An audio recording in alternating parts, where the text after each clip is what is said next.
이런 쓰레기 같은 년이 감히 우리 집 며느리 노릇을 해. 토요일 오전 서울 외곽에 번화한 재래시장. 사람들로 북적이는 가운데 한 여인이 길 한복판에서 젊은 여자의 치마 자락을 거칠게 찢으며 소리쳤다. 그 광경을 본 사람들은 발걸음을 멈추고 수군거리기 시작했다. 그 여인은 지역에서 유명한 금은방 사장 배정희였고 찢긴 치마를 움켜쥐고 서 있던 여자는 그녀의 며느리 하윤정이었다. 모욕감, 수치심, 굴욕, 순간 윤정의 얼굴은 붉게 물들었다가 창백하게 질렸다. 아무 말도 하지 못한 채 고개를 떨군 그녀에게 사람들의 시선은 차가웠고 또 안타까웠다. 하지만 일주일 뒤 누구도 예상하지 못한 일이 벌어진다. 그 오만했던 배정희 여사가 바로 그 자리, 그 시장 한복판에서 무릎을 꿇고 윤정 앞에 사죄하게 된 것이다. 과연 무슨 일이 있었던 걸까? 그 소박한 외모의 며느리는 대체 누구이며 어떻게 세상의 시선을 뒤집을 수 있었을까? 하윤정은 전라도 순창의 작은 농촌 마을에서 자랐다. 아버지는 그녀가 고등학교 1학년 때 병으로 돌아가셨고, 어머니는 시장에서 나무를 팔며 생계를 이어갔다. 집안은 가난했지만 윤정은 공부를 게을리하지 않았다. 고등학교를 졸업한 후 바로 전산회계 자격증을 따고 읍내 슈퍼마켓에서 격리 일을 하며 어머니의 빚을 조금씩 갚아 나갔다. 30이 넘은 또래 친구들이 안정적인 직장을 갖고 도시에서 살아갈 때 윤정은 여전히 매일 새벽 어머니의 좌판을 준비하며 시장으로 향했다. 그녀의 손은 거칠었고 얼굴은 햇볕에 그을렸지만 눈빛만큼은 단단했다. 그러던 어느 날 윤정의 인생을 뒤바꿀 만남이 찾아왔다. 서울에서 자선봉사를 하러 내려온 청년 사업가 강민재가 그녀의 삶에 들어온 것이다. 민재는 서울 강남에서 금은방 체인을 운영하는 집안의 외아들이자 자수성가한 IT 스타트업 대표로도 유명했다. 키 크고 잘생긴 데다 말투까지 젠틀했던 그는 시장 골목에서 김밥을 사러 왔다가 윤정을 처음 만났다. 처음에는 그저 인사만 나누었지만 몇 번의 봉사활동을 함께하면서 자연스럽게 연락을 주고받게 되었고 민재는 윤정의 소탈한 성격과 삶의 태도에 점점 더 끌렸다. 나는 배경보다 사람을 본다고 말하는 민재는 서울로 돌아간 이후에도 윤정에게 꾸준히 연락하며 그녀의 삶에 진심으로 다가왔다. 그는 직접 시골집에 내려와 윤정의 어머니와 함께 김장을 담그기도 했고 명절엔 조용히 인사만 드리러 오기도 했다. 그럼 민재의 진심에 윤정도 조금씩 마음을 열기 시작했다. 그녀는 자신의 환경에 비해 너무나도 대단한 민재가 믿기지 않았지만 그가 건넨 말 한마디에 결심했다. 세상 사람들보다 내가 널 믿어. 나랑 같이 살자. 그렇게 윤정은 서울로 올라와 민재와 검소하지만 정성 가득한 혼례식을 올렸다. 주변 친지들의 축복 속에 두 사람은 서울 근교의 한 대저택으로 신혼살림을 시작했다. 그러나 행복은 길지 않았다. 집안 어른, 특히 시어머니 배정희 여사의 반대는 상상을 초월했다. 윤정이 시댁 문턱을 처음 넘던 날, 정희 여사는 찬바람 같은 눈길로 윤정을 위아래로 훑어보더니 이렇게 말했다. 어디서 이런 촌티. 나는 여자를 며느리 삼았대. 생김새도 시원찮고 애는 제대로 낳을 수 있을지 모르겠네. 그 말에 윤정은 말없이 웃었고 곁에 있던 어머니는 억지로 미소 지으며 고개를 숙였다. 민재는 소곤소곤 말했다. 우리 엄마 말투가 원래 좀 그래. 신경 쓰지 마. 그러나 그것은 시작일 뿐이었다. 결혼식을 올리고 난 뒤 하윤정은 서울 외곽의 고급 주택가 양평의 한 3층짜리 단독 주택으로 이사했다. 그곳은 강민재의 부모가 운영하는 금강당 보석 체인의 본가였고 동네에서도 꽤 유명한 집이었다. 외관은 깔끔하고 단정했으며 마당엔 수입 대형차가 여러 주차돼 있었다. 하지만 겉보기에 번지르르함과 달리 윤정이 발을 디딘 그 집은 얼음장처럼 차가운 공간이었다. 매일 아침 5시면 일어나야 했고 거실과 주방 청소, 시어머니의 아침 식사 준비까지 도맡았다. 아랫사람처럼 조용히 움직여야 했고 일거수일투족이 감시의 대상이었다. 특히 시어머니 배정희 여사는 윤정이 뭘 하든 트집을 잡았다. 손님이 오는 날이면 윤정은 거실에도 못 앉고 주방에서 혼자 식사했다. 네가 저리 앉아있으면 체면이 서겠니? 나가서 부엌일이나 해. 예, 민재가 그 장면을 보며 말리긴 했지만 언제나 입버릇처럼 엄마 성격 원래 좀 세니까 참고 이해해줘라고 했다. 윤정은 그 말이 점점 공허하게 들렸다. 참고 또 참으면 사랑받을 줄 알았는데 현실은 점점 더 숨막혀 왔다. 하루는 윤정이 조심스럽게 말했다. 어머님, 이번 주말에 순창 내려가도 될까요? 엄마가 요즘 허리가 안 좋으시대요. 배정희 여사는 고개를 돌린 채 비웃듯 말했다. 무슨 핑계야. 애 낳을 궁리나 하지. 시집 왔으면 여기서 살림 잘하는 게 우선이지. 시골집이 그렇게 그리우면 거기로 다시 돌아가든가. 윤정은 입술을 깨물며 고개를 숙였다. 그날 밤 어머니에게 전화해 이번엔 못 내려갈 것 같아요. 라고 말했다. 수화기 너머로 어머니의 숨소리와 함께 작게 흘러나온 괜찮다는 말에 윤정은 소리 없이 울었다. 그녀의 방 한쪽 서랍에는 배정희 여사가 사온 고급 영양제가 쌓여 있었다. 이거 먹고 몸부터 만들어놔. 우리 집은 아들 하나는 있어야 해라는 말과 함께 그 순간 윤정은 깨달았다. 이 집에서 그녀는 아내도 딸도 한 사람의 존재도 아닌 출산을 위한 도구로 여겨지고 있다는 사실을. 집안일은 점점 늘었고 감시도 더 집요해졌다. 주방 타일 하나에 얼룩도 용납되지 않았고 거실 먼지 하나에도 호통이 날아왔다. 윤정이 나물 무침을 할 때마다 어디서 그렇게 거칠게 무치니 촌티 나게라는 비난이 이어졌고 시장에서 장을 볼 때마다 시어머니가 따라와 감시했다. 너 내 친정 엄마 가게 근처엔 얼씬도 하지 마라. 창피하게. 민재는 언제나 그 자리에 있었지만 그 어떤 순간에도 단단히 윤정 편을 들어주지 못했다. 그저 엄마가 요즘 예민하셔서 라는 말로 상황을 넘겼다. 윤정은 혼잣말처럼 중얼거렸다. 결혼이 이렇게 외로울 수도 있구나. 밤마다 침대에 누워 조용히 천장을 바라보는 시간이 길어졌다. 민재는 등을 돌린 채 이미 잠들었거나 휴대폰을 보고 있었다. 윤정은 가끔 조심스럽게 말했다. 나 요즘 너무 힘들어. 그러면 민재는 가볍게 등을 토닥이며 대답했다. 다들 처음엔 그래. 조금만 참아봐. 엄마는 원래 말이 좀 세서 그래. 그 대답에 윤정은 고개를 끄덕였지만 마음 한켠은 차갑게 얼어붙었다. 자신은 그저 참는 사람이 되어버린 것이 아닐까 하는 회의감이 그녀를 감쌌다. 그 즈음 시장에서는 사람들이 수군거렸다. 저 여자 알지? 금강당 사장 며느리라면서 하루 종일 머리도 못 들고 다니더라. 딱 봐도 눈치 보며 사는 게 보이지. 돈 많은 집에 시집가도 저렇게 사는 건 불쌍하지. 그 말들이 윤정의 귀에 들리지 않는 척 흘러갔지만 가슴속엔 날카롭게 박혔다.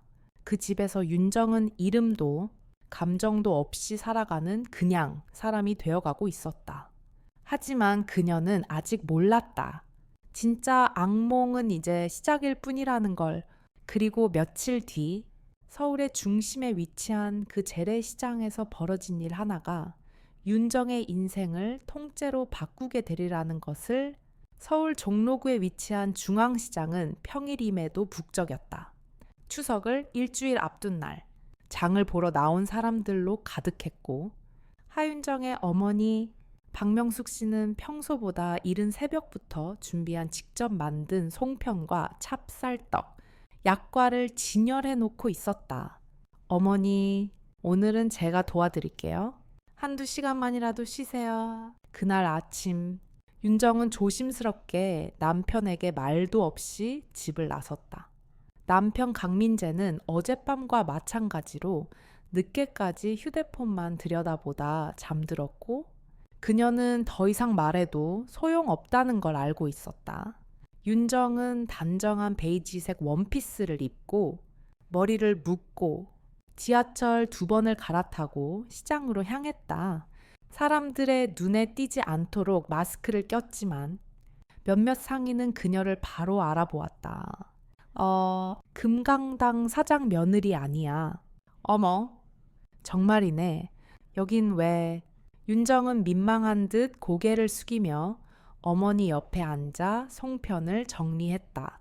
엄마, 조금만 앉아 계세요. 허리 더 안 좋아지면 어쩌려고요. 그래도 내 시댁 알면 난리 날 텐데. 박명숙 씨는 불안한 듯 주변을 살폈지만 딸의 손을 뿌리치지 못했다. 그날따라 하늘도 맑았고 바람도 잔잔했다. 마치 아무 일도 일어나지 않을 듯 평화로웠다. 하지만 평온은 오래가지 않았다. 시장 입구에서 고급 외제차 한 대가 정차하고 하이힐 소리가 또각또각 울렸다. 은빛 머리를 단정히 올린 배정희 여사가 나타난 것이다. 그녀는 명품 브랜드 로고가 선명한 핸드백을 들고 높은 굽을 신은 채 시장 한복판을 가로질러 걸어왔다. 그리고 하윤정을 보자마자 눈빛이 이글거렸다. 이게 어디서 우리 집 며느리랍시고 이딴 꼴로 팔려나와 장사를 해. 정희 여사는 단숨에 박명숙의 좌판 앞으로 다가와 윤정을 거칠게 일으켜 세우더니 손에 들고 있던 쇼핑백으로 그녀의 어깨를 내리쳤다. 너 같은 게 우리 집 이름에 먹칠을 해. 누가 며느리 시켰다고 네 멋대로 이러고 있냐. 박명숙 씨가 급히 달려와 중간에 섰다. 얘가 좀 도와주는 거예요. 제가 허리가 안 좋아서. 변명하지 마세요. 집안 교육이 이 정도라니 참 한심하네요. 그리고 다음 순간 모두의 시선을 붙잡은 장면이 벌어졌다. 배정희는 윤정의 원피스 뒷부분을 거칠게 움켜잡더니 확 찢어버렸다. 찢어버려야 정신을 차리지. 이게 어딜 감히. 시장에서 장 보던 사람들이 놀라며 돌아보았고 스마트폰을 꺼내 사진과 영상을 찍기 시작했다. 어머 세상에, 저 여자 금강당 며느리 맞지? 와, 저게 진짜야. 옷을 찢었어. 한복판에서. 윤정은 찢긴 원피스를 손으로 감싸며 얼어붙었다. 얼굴은 하얗게 질렸고 눈에 눈물이 맺혔지만 그녀는 울지 않았다. 대신 고개를 숙인 채 조용히 말했다. 어머니, 아니, 배 여사님, 죄송합니다. 박명숙 씨는 딸을 감싸 안으며 울부짖었다. 사람들 다 보는 데서 왜 이러세요? 얘도 사람입니다. 시집 갔다고 이렇게 무시당해도 됩니까? 사람, 저런 천한 게. 정희 여사의 말에 시장은 술렁거렸다. 그리고 그 장면은 누군가의 스마트폰으로 고스란히 촬영되어 SNS에 올라가기 시작했다.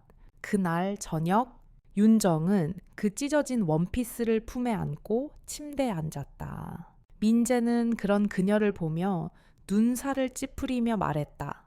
또 무슨 일이야? 엄마한테 또 잘못했어. 윤정은 아무 말도 하지 않았다. 눈을 감고 마음속 어딘가에서 작고 단단한 결심이 생겨났다. 이제는 끝이다. 이제 침묵은 끝내야 했다. 그리고 이 사건은 그녀가 처음으로 자신을 위해 일어서는 순간이 된다. 동영상은 불과 몇 시간 만에 인터넷을 달궜다. 시어머니가 며느리 치마를 찢다. 종로시장 모욕 사건. 금강당 보석. 갑질 논란. 영상 속 얼굴은 모자이크 처리되지도 않은 채 그대로 떠돌았고 배정희의 날선 목소리와 윤정이 고개를 숙인 모습은 전국의 누리꾼들의 분노를 자아냈다. 이게 2025년 맞냐고. 진짜 저건 인격 살인이다. 며느리 불쌍해서 눈물 난다. 댓글이 수천 개 쏟아지고 각종 커뮤니티에 영상이 확산되자 금강당 보석의 공식 계정은 비난 댓글로 도배됐다. 고객센터엔 항의 전화가 빗발쳤고 지역 방송국에서도 사건의 당사자 확인 요청이 이어졌다. 그날 밤 윤정은 아무 말 없이 어머니 집으로 향했다. 박명숙 씨는 딸을 품에 안고 말없이 등을 토닥였다. 이제 참지 마라. 네가 뭘 잘못했니? 사람답게 살자. 윤정은 어릴 적 쓰던 방에서 낡은 서랍을 열었다.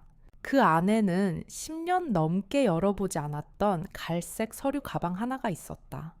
손으로 먼지를 털고 조심스럽게 열자 안에는 종이들이 한 장 한 장 비닐에 곱게 쌓여 있었다. 주식 양도 계약서, 주주 명부, 사업권 이양 확인서. 그 모든 것은 윤정이 20살이 되던 해 갑작스런 사고로 돌아가신 아버지 하준호 회장이 남긴 것이다. 그는 국내 수산유통기업 천군해산의 공동 창립자였고 사망 직전 모든 지분의 40%를 친딸 윤정에게 넘겼다.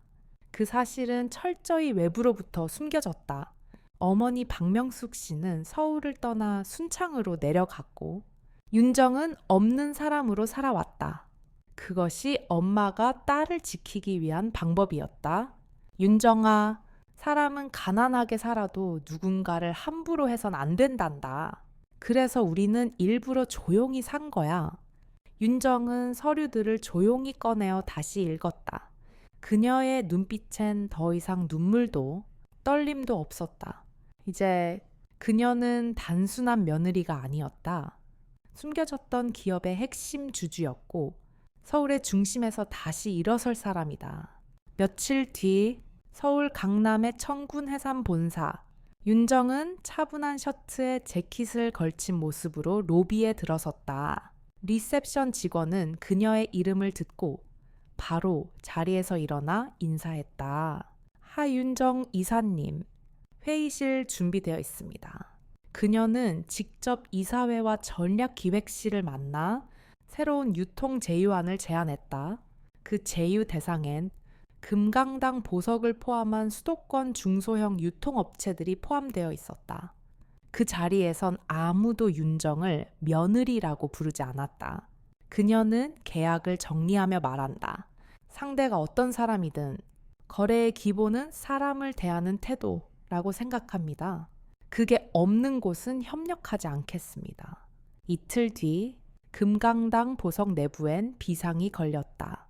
투자자 중 한 명이 정역적으로 자금 회수를 선언했고 은행에서도 대출 연장 심사의 이미지, 리스크 항목을 추가 검토하겠다고 통보했다. 손님은 반으로 줄었고 점원 몇몇은 조용히 퇴사했다.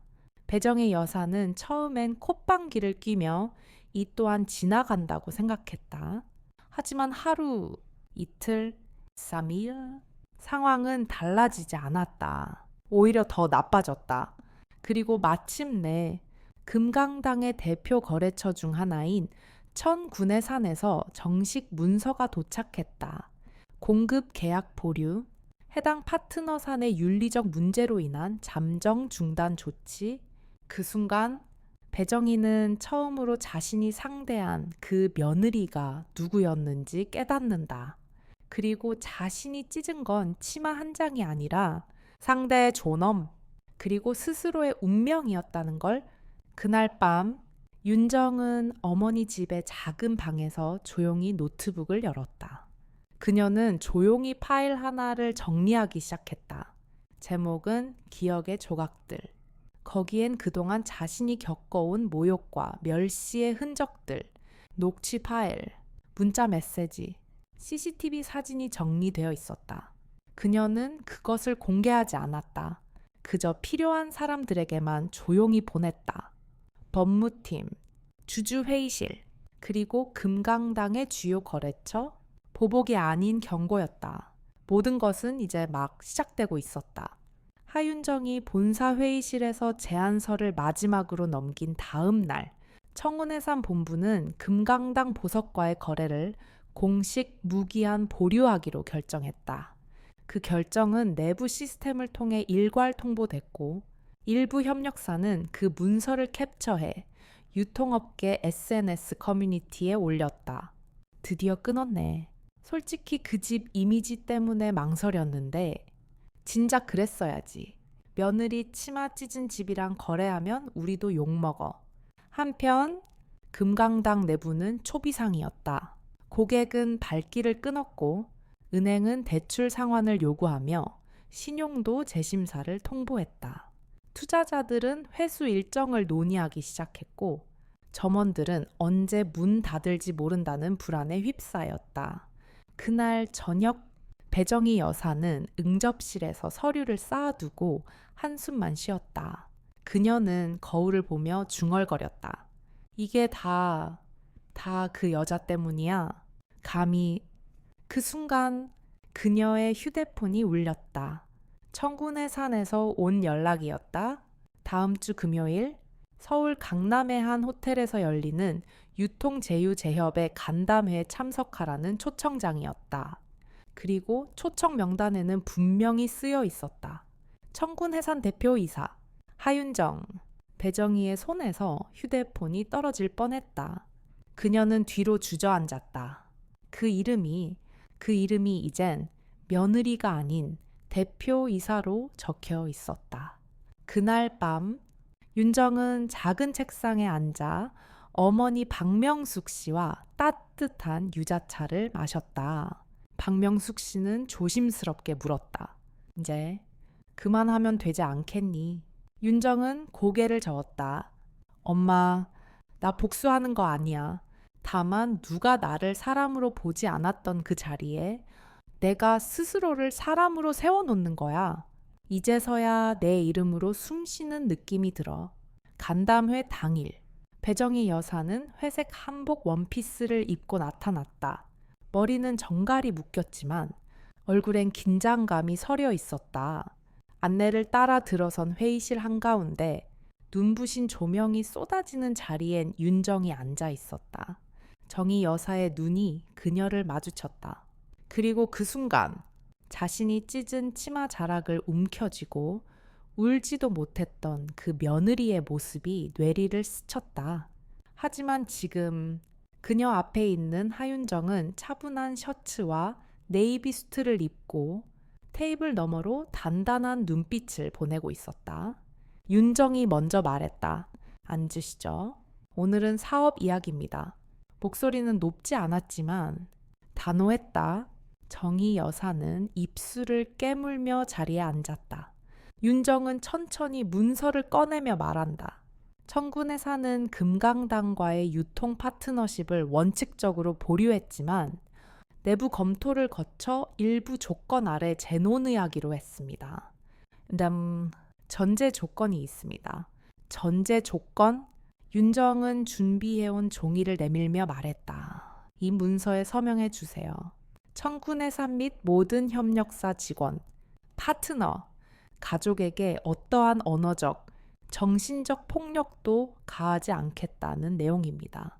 그리고 이 모든 서명은 대외 공개를 전제로 합니다. 정희 여사는 손이 부들부들 떨렸다. 그 문서에는 분명히 쓰여 있었다. 향후 갑질 행위 금지, 인격 모독 금지, 명예훼손 시 모든 계약 해지. 이건 날 망신 주려고 만든 문서잖아. 윤정은 조용히 고개를 저었다. 아닙니다. 이건 당신이 한때 짓밟았던 사람들에게 다시는 그런 일이 반복되지 않도록 하기 위한 약속입니다. 나는 오늘도 누구도 찢어지지 않도록 하기 위해 이 자리에 왔어요. 정희 여사는 더 이상 말을 잇지 못했다. 서명한 위에서 펜을 쥔 손이 떨렸다. 그러다 결국 눈물을 떨어뜨리며 서명했다. 그녀는 알았다. 그날 시장 한복판에서 찢어버린 건 단지 옷감이 아니었다. 자신이 잃은 건 체면도 사업도 아닌 사람에 대한 존중이었다. 그리고 그 대가로 그녀는 오늘 이 자리에서 무릎을 꿇고 있었다. 그날 호텔 회의실에서의 서명 이후 배정희 여사는 홀로 택시를 타고 돌아갔다. 한마디 말도 없이. 그녀의 얼굴은 마치 수십 년의 세월을 한 번에 늙은 듯 했다. 기색의 목적지를 말할 때조차 목소리가 흔들렸고 손등 위엔 붉게 부은 펜자국이 남아 있었다. 그녀는 무거운 몸을 끌고 양평 자택에 도착했다. 현관문을 열자 집 안은 고요했다. 늘 그녀의 말소리에 쩔쩔맸던 가사 도우미는 이미 퇴사했고 민재도 며칠째 연락 없이 외박 중이었다. 거실에 들어서자 탁자 위엔 지난주부터 쌓인 청구서들이 가득했다. 그녀는 소파에 주저앉았다. 그리고 처음으로 텅 빈 거실 한가운데서 눈물을 흘렸다. 내가 뭘 그렇게 잘못했길래. 하지만 스스로도 알고 있었다. 그 치마를 찢은 순간 그녀는 단지 며느리를 모욕한 게 아니라 자신이 여자로서 견뎌온 세월까지 모욕한 것이었다. 가난했던 친정, 멸시받던 시집살이, 아이를 못 낳아 들었던 수치. 정희는 그런 삶을 딛고 이제 나는 남을 함부로 대할 수 있는 사람이 되었다는 오만으로 여생을 덮어버렸다. 그리고 그 끝에 찢긴 건 상대가 아닌 자신이었다. 한편 윤정은 조용히 일상을 되찾고 있었다. 강남의 본사 사무실 한켠에 마련된 천군 지원팀에선 새로운 프로젝트가 시작됐다. 이름하여 사람의 자리 캠페인, 유통업계에서의 인격 존중, 노동자 인권, 감정노동 보호를 위한 브랜드 이미지 개선 프로젝트였다. 그 중심엔 윤정이 있었다. 그녀는 기획서 첫 장에 이렇게 썼다. 나는 더 이상 참지 않기로 했다. 그리고 나 같은 사람이 다시 생기지 않도록 기록하기로 했다. 이 프로젝트는 곧바로 SNS에서 화제를 모았다. 사람의 자리, 해시태그는 일주일 만에 수만 건 공유되었고 한때 논란의 중심이었던 그녀는 오히려 존엄과 회복의 상징으로 떠올랐다. 하루는 한 여성이 조심스레 윤정의 사무실 문을 두드렸다. 저 하윤정 이사님 맞으시죠? 서른 즈음으로 보이는 그 여성은 말끝을 자주 망설였고 눈은 충혈되어 있었다. 그녀는 중소유통매장에서 6년째 근무 중인데 최근 매장 대표에게 성희롱성 발언과 과도한 업무를 견디다 못해 병가를 냈다고 했다. 사람들 다 말려요. 그냥 참고 넘기라고. 먹고 살려면 어쩔 수 없다고. 근데요, 저는 선생님 보고 용기 냈어요. 윤정은 조용히 앉아 그 이야기를 들었다. 한마디도 자르지 않고 눈빛을 마주한 채 그리고 마지막엔 그녀의 손을 잡아 이렇게 말했다. 당신은 참고 견딘 게 아니라 살아남은 거예요. 이젠 함께 이겨내요. 그날 이후 천군 지원팀은 피해 노동자 지원 파트를 신설했고 그 여성은 고발 절차를 밟는 과정에서 윤정과 끝까지 함께했다. 사건은 뉴스로까지 보도됐고 사회 전반에 걸쳐 작은 파장이 일었다. 이게 다 하윤정 때문이라더라. 마야, 그 며느리 사건 그 여자, 그 사람이 바꿨어. 윤정은 그 말이 마음에 들지 않았다. 그 며느리가 아니라 그 사람으로 기억되고 싶었다. 그녀는 여전히 어머니와 함께 조용한 저녁을 보냈고 시장에서 장을 보며 아이고 이사님이라 인사하는 상인들과 웃으며 대화했다. 하지만 이제 더 이상 고개를 숙이지 않았다. 어느 날 시장 한복판에 작은 상담 부스가 설치됐다. 천군 사람의 자리 이동센터. 일터에서 존중받지 못한 당신을 위해 그곳에는 상담 전문가와 함께 윤정이 직접 앉아 있었다. 그녀는 누군가를 도와주는 게 아니라 함께 서는 사람이 되고 싶었다. 그리고 그녀는 알고 있었다. 사람은 치마 한 장처럼 찢기기 쉽다. 하지만 그것을 꿰매고 다시 입고 나서는 용기가 세상을 바꾼다는 것을 한겨울 서울 마포구의 한 소극장 좌석은 하나둘씩 차오르고 있었고 무대 위에 놓인 조명이 차분히 밝았다. 오늘 이곳에선 대한여성노동포럼에서 주최한 토크 콘서트가 열릴 예정이었다. 주제는 명확했다. 보이지 않는 폭력, 말하지 않던 사람들. 그날의 특별 초청 연사로 소개된 이는 다름 아닌 하윤정이었다. 사회자는 그녀를 소개하며 조심스럽게 말을 꺼냈다. 한때 한 시장 한복판에서 한 여성이 모욕을 당하는 장면이 카메라에 찍혔습니다. 그 장면은 많은 사람을 분노하게 했고 그 여성을 세상의 중심으로 끌어올렸습니다. 하지만 우리는 묻습니다. 그 장면 이전의 그녀는 어떤 사람이었을까요? 무대 중앙, 윤정이 걸어 나왔다. 그녀는 블랙 정장을 입고 단정하게 머리를 묶은 채 마이크 앞에 섰다. 조용히, 천천히 말을 시작했다. 저는 하윤정입니다. 누군가의 며느리로 불렸고, 누군가의 손녀, 딸, 그리고 이제는 제 이름으로 불리고 싶은 사람입니다. 객석은 숨을 죽이고 그녀의 말을 들었다. 제가 겪은 건 단순한 시집살이가 아니었습니다. 존재 자체가 무시되는 공간, 내가 말할 수 없다는 걸 너무 빨리 배운 환경, 그리고 그 침묵을 미덕처럼 강요받는 자리였어요.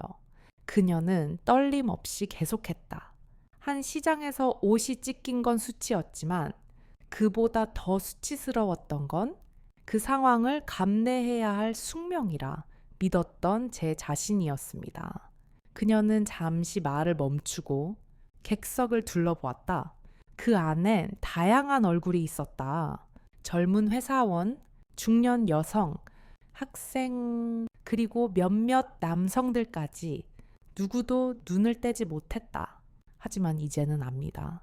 참는 것이 미덕이 아닌 순간이 있다는 걸, 우리가 살아남기 위해 말해야 하는 순간이 있다는 걸, 무대 스크린엔 사람의 자리, 캠페인의 실제 인터뷰 영상이 재생되기 시작했다. 윤정과 함께 일했던 여성들, 도움을 요청했던 이들, 바뀐 제도와 새로 도입된 내부 인권 규정들, 영상이 끝나고 조용했던 관객석에서 한 박자 늦은 박수가 터져 나왔다. 그리고 그 박수는 곧 전 관객의 기립 박수로 이어졌다. 그날 저녁 SNS와 온라인 커뮤니티엔 윤정의 연설 영상이 빠르게 퍼졌다. 이 사람이 진짜 리더다. 복수가 아닌 변화로 응답한 사람. 찢긴 치마를 꿰매 세상을 걸은 여자. 며칠 후 여성가족부 산하 공공기관에서 공식 초청이 들어왔다. 여성권익보호정책자문단 특별위원 제안이었다.